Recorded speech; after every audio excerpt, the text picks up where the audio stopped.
Thank y'all for viewing the third episode on Real Estate Investing Tea with V. We got a snow cone today. Y'all, social media makes being a landlord look easy. It's not hard if you have the right guidance or mentorship, but so many people are fooled to think that, hey, you buy a rental, you collect rent, go on vacation, and that's it. All these things can be true, but in reality, it's a little bit more. But what they don't tell you is that a bad tenant that gets on your nerves, a poorly written lease agreement, and any type of maintenance issues can cause you thousands of dollars. So today we're going to talk about the 5 mistakes new landlords make that cost them money.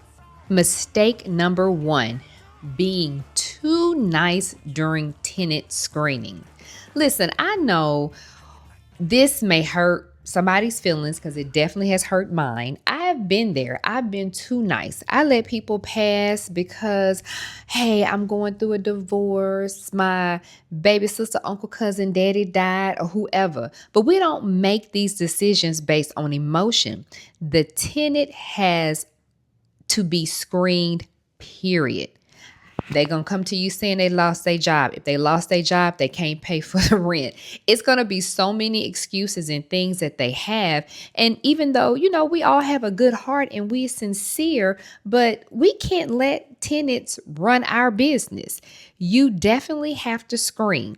When I'm screening, I'm checking for income, rental history. I'm looking at their background, eviction history, which is key, and credit. Because if they ain't paying their other bills, they're not going to pay you. And you don't do this just to be, I'm a difficult landlord. No, you're doing this because you are protecting your investment. So tenant screening is the number one thing that landlords need to get on top of. Mistake number 2, not having a strong lease agreement. Your lease should answer questions before problems even happen. It should be, can I have a pet? No. Do I pay utilities? Yes. Do I cut the grass? Yes. Simple stuff. A lot of new landlords download a lease, online, and they be like, I got me a lease agreement. It's good. No, it's not. Big mistake, especially if you don't have anybody reviewing it, and especially if you're new. Your lease should clearly state rent due dates, late fees, maintenance responsibilities, pets, occupancy limits, property care expectations, and so much more. The stronger your lease, the fewer arguments you'll have, and a strong lease looks good in court. If you don't know how to put this lease together, get a mentor, get a guide, contact me. But a strong lease makes a difference at the end, especially if that tenant is trying to argue with you about certain things. Everything is right there in the lease. It's laid out.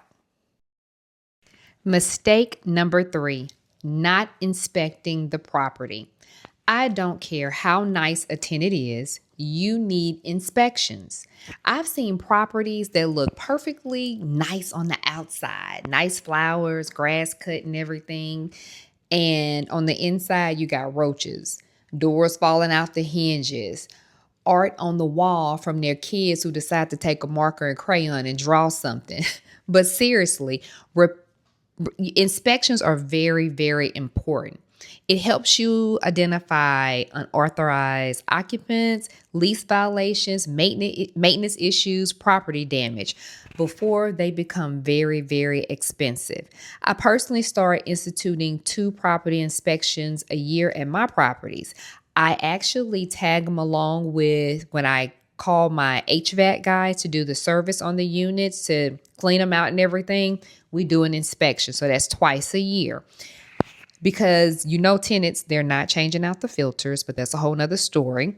But I do that twice a year. And also, even if you have properties that are on Section 8 and housing do their yearly inspection, don't go off of what they do. They have to do their yearly inspection based on their criteria. You need to go in there. You or your property manager need to set your eyes on your property at least once a year.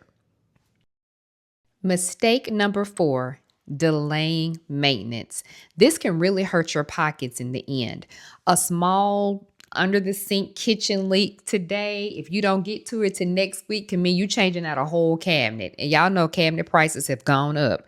A small roof leak can be major issue inside your house. You never know. So a landlord's job isn't just to collect rent, it's to protect your asset, take care of them problems, and ensure our customers, the tenants, are happy. Have a system on how maintenance requests can be sent in and the turnaround time. There's software out there you can use, Excel spreadsheets, whatever it takes. But have a system on how tenants can send you maintenance requests, how you record them, and how you schedule them and hand it out to the HVAC, the plumber, the handyman, and ensure that things are being scheduled and done in a timely manner. You want to take care of the problem when it's small before it comes something really, really big. And then two, communicating this to your tenant to let them know, hey, this service guy will be out here on XYZ day. Let them know that you are being active about the situation and taking care of the problems. So make our customers happy. Those are our tenants. And then take care of the problems as soon as they hit so you can save money at the end. Mistake number 5, not treating the rental like a business. Y'all, so many landlords I come across and talk to, they treat investing like a hobby. It's really a business and you need to operate it like a business. You need written records, documentation, processes, clear communications, as I was mentioning about software and things of that nature. The more professional you operate, the fewer problems you may have and the more money you'll make. You'll see your cash flow increase because when you treat it like a hobby, you can care less. I've been there. I'm going to be real. I've been there. When I was working as an engineer and investing in real estate, if I had a vacancy, honestly, I'll get around when I get to it when I get to it. That's before I transition to being a full-time real estate investor and understanding the importance of having that cash flow in. Yeah, I wanted my money, but if a tenant leaves and I got to go change it up and do a turnover and stuff, I wasn't pressed. I'm over here doing my job, traveling and whatever else. But when the light bulb clicked that, hey, if you operate this like it's a real business, the more properties you'll get, the more money will start coming through, the cash flow will increase. And that's what I decided to do. I was like, look, I'm buying houses and treating it like it's just a plaything, and it really ain't. And when I start becoming a real, true real estate investor, I start putting processes in place, doing things differently, documenting stuff, more than just having an LLC, the way you file your taxes and everything. So don't make real estate investing, treating your rental like it's a hobby. It's a business. Operate it like a business. So let's be real. I've had situations where tenants moved out.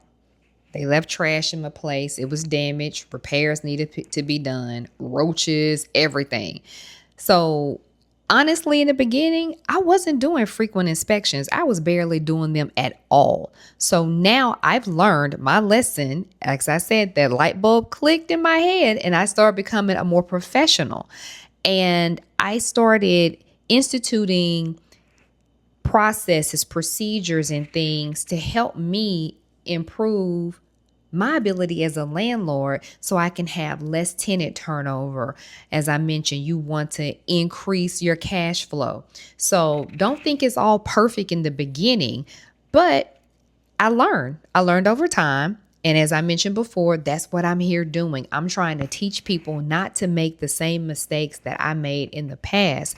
And I'm working and trying my best to make you a smarter and better investor. So being a landlord can absolutely help you build wealth.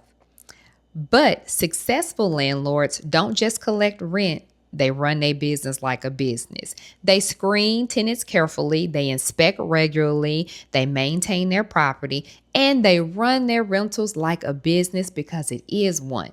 If you're thinking about becoming a landlord, learn from other people's mistakes so you don't have to reinvent the wheel and have to pay for them yourself. If you are looking for guidance, DM me. I'm here to help.